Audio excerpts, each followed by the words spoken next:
In this video, I'm going to show you how to download Grammarly report in 2026, including how to open the authorship report, review the writing breakdown, and share it the right way when there's no direct download button. This is a really useful process if you need to prove originality, show your writing history, or send a report to a teacher, client, or editor. If this video helps, make sure to hit that like button and subscribe for more simple software tutorials. Let's jump in.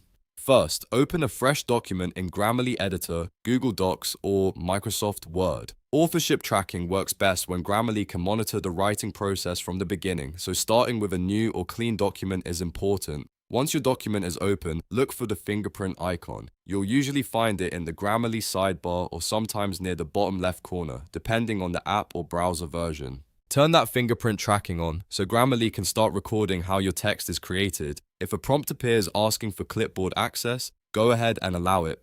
This permission helps Grammarly tell the difference between text you type manually and text that was pasted in from somewhere else. That step is important because the report is designed to separate human writing, AI-generated text, and sourced or pasted content.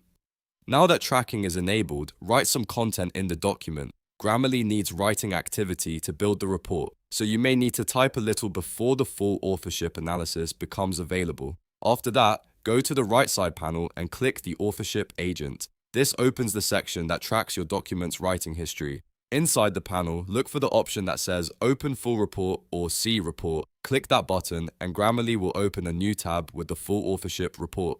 This is the main report view where you can see how your content was created. You'll notice a color-coded breakdown of the document showing which parts were human-typed, which parts were AI-generated, and which parts were sourced or pasted.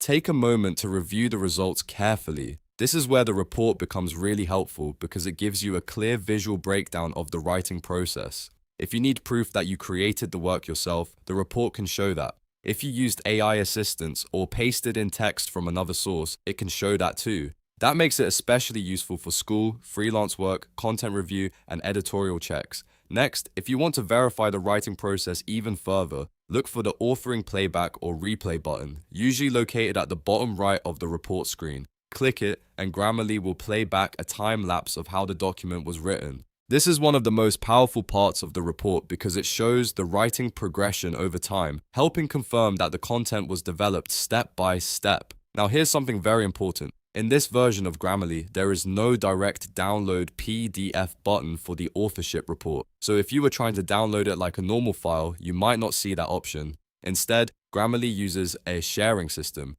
To share the report, click the green share button at the top of the report page.